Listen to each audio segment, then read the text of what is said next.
بسم اللہ الرحمن الرحیم۔ سیدنا ابو ایوب انصاری رضی اللہ عنہ سے روایت ہے کہ نبی اکرم صلی اللہ علیہ وسلم نے فرمایا، کسی مسلمان کے لیے حلال نہیں کہ اپنے بھائی سے سلام کلام کو 3 دن سے زیادہ چھوڑے رکھے کہ دونوں کی ملاقات ہو تو وہ ادھر منہ پھیر لے اور یہ ادھر منہ پھیر لے، اور ان دونوں میں سے اچھا شخص وہ ہے جو سلام کرنے میں پہل کرے۔ یہ جامع ترمذی کی روایت ہے۔ چند باتوں کا سمجھنا ضروری ہے۔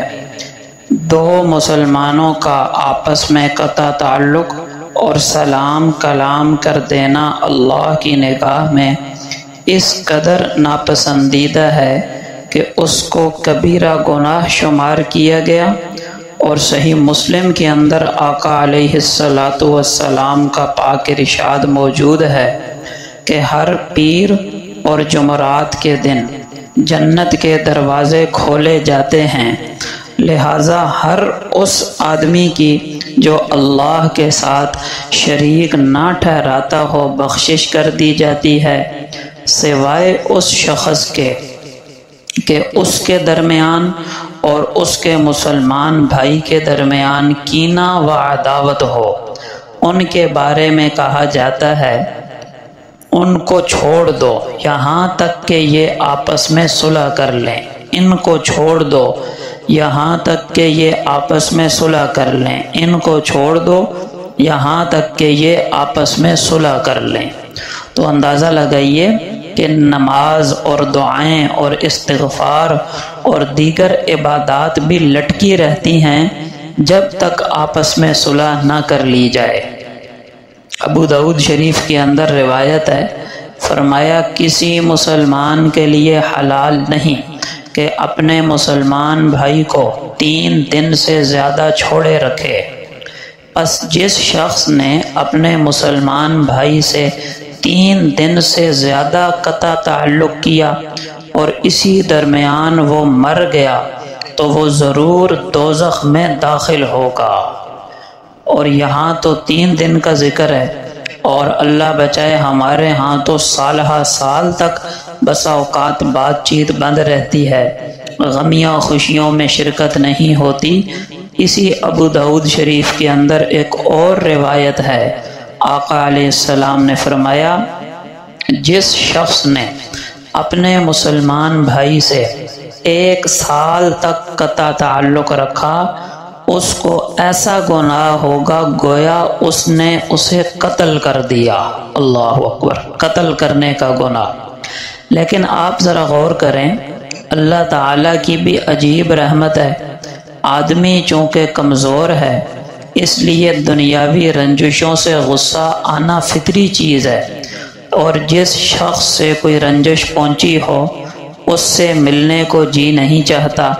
اللہ جل شانہ خالق و مالک ہیں، حکیم ہیں، اور آدمی کی اس طبعی کمزوری سے واقف ہیں، اس لیے یہ عجیب رحمت فرمائی کہ 3 دن تک غصہ رکھنے اور مسلمان بھائی سے سلام و کلام بند رکھنے کی اجازت دے دی، کیونکہ 3 دن میں اکثر غصہ اتر جاتا ہے یا کم از کم غصہ کم ہو جاتا ہے، اور آدمی کو یہ سوچنے کا موقع مل جاتا ہے کہ سارا قصور دوسرے کا نہیں تھا، کچھ نہ کچھ غلطی مجھ سے بھی ہوئی ہے۔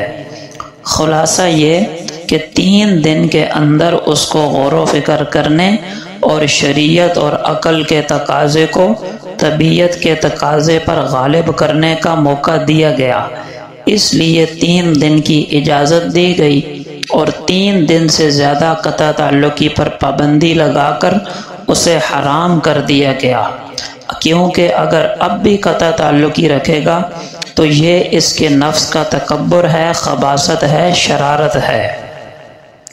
جب 2 شخصوں کی لڑائی یا رنجش ہو جائے، اب ان میں سے ہر ایک کو شیطان بہکاتا ہے کہ بھائی دیکھو دوسرے نے تجھ پر زیادتی کی، تو مظلوم ہے، دوسرے نے تجھ پر زیادتی کی، دونوں کو شیطان یہی سکھاتا ہے۔ اس لیے ان دونوں میں سے ہر شخص یہ چاہتا ہے کہ دوسرا آ کر مجھ سے معافی مانگے اور دوسرا پہل کرے، تاکہ میرا تکبر اور میری انا اسے ٹھیس نہ پہنچے۔ یہ کیسے ہو سکتا کہ زیادتی اس نے مجھ پر کی اور اب میں خود جا کر معافی مانگوں، صلح کروں؟ اب اگر یہ دونوں شخص نفس اور شیطان کے بہکاوے میں آ جائیں گے تو کبھی کبھی دونوں کی صلح نہیں ہو سکتی۔ اسی لیے آقا علیہ السلام نے دونوں کو سلام اور صلح میں پہل کرنے کی ترغیب دی اور فرمایا بہتر وہ ہے جو سلام میں پہل کرے۔ ابو داؤد شریف کی حدیث ہے کہ رسول اللہ صلی اللہ علیہ وسلم نے فرمایا ایک مسلمان سے یہ نہیں ہو سکتا کہ وہ اپنے مسلمان بھائی کو 3 دن سے زیادہ چھوڑے رکھے۔ اس کو چاہیے کہ جب اس سے ملے تو اس کو 3 مرتبہ سلام کرے۔ اگر دوسرے نے 3 مرتبہ سلام کا جواب نہیں دیا تو وہ اس کے گناہ کا وبال اسی کے سر پر ہوگا۔ اسی طرح ابو داؤد شریف کے اندر ہے، آقا علیہ السلام نے فرمایا کسی مسلمان کے لیے حلال نہیں کہ کسی مسلمان سے 3 دن سے زیادہ قطع تعلق رکھے۔ جب 3 دن گزر جائیں تو اس کو چاہیے کہ جا کر اس سے ملاقات کرے اور اس کو سلام کرے۔ پھر اگر اس نے سلام کا جواب دے دیا تو اجر و ثواب میں دونوں شریک ہیں، اور اگر اس نے سلام کا جواب نہ دیا تو قطع تعلقی کا وبال اور گناہ اور عذاب اسی کے سر رہے گا، اور سلام کہنے والا قطع تعلقی کے گناہ سے بری ہوگا۔ ایک مختصر سی مشہور حدیث، آقا علیہ السلام نے فرمایا من حسن اسلام المرء ترکہ ما لا یعنیہ، انسان کے اسلام کی خوبی یہ ہے کہ وہ فضولیات سے بچے، کیونکہ ان میں بہت بڑا وقت ضائع ہو جاتا ہے۔ لہٰذا فضول گفتگو ہو یا فضول سفر، ان سے بچنا چاہیے اور وقت بچا کر نیکی اور عبادت کے کاموں میں خرچ کریں۔ ہمارے ہاں دونوں چیزوں میں بے تحاشا وقت ضائع ہوتا ہے۔ کتنے لوگوں کو دیکھا گیا کہ کئی گھنٹوں کا سفر کر کے جا رہے ہیں۔ کہاں جا رہے ہیں؟ وہ فلاں دوست کے، فلاں رشتہ دار کے، فلاں عزیز کی بیٹے کا انتقال ہو گیا، وہاں تعزیت کے لیے جا رہے ہیں۔ گھر میں، محلے میں، پڑوس میں، رشتہ داروں میں قریبی عزیز اور پڑوسی بیمار ہوگا اور اس کی بیمار پرسی کے لیے نہیں جائے گا، ہزاروں میل دور کا سفر کرنے تعزیت اور بیمار پرسی کے لیے جا رہا ہے۔ حالانکہ بہت قریبی رشتہ دار کا انتقال ہو تو تب تو آدمی سفر کرے، لیکن بہت دور کے رشتے کے لیے تعزیت کرنے جانا، بعض علماء نے اس کو بھی فضول میں شامل کیا ہے، کیونکہ اس میں وقت بہت زیادہ ضائع ہو رہا۔ اسی طرح فضولیات سے بچنے سے زندگی کا بہت بڑا حصہ ضائع ہونے سے بچ جائے گا۔ اس وقت میں ہم اپنی دنیا و آخرت کے بہت سے فائدہ مند کام کر سکتے ہیں، ذکر کر کے جنت کما سکتے ہیں، اور دنیا کا کوئی کام کر کے اپنی دنیا بہتر بنا سکتے ہیں۔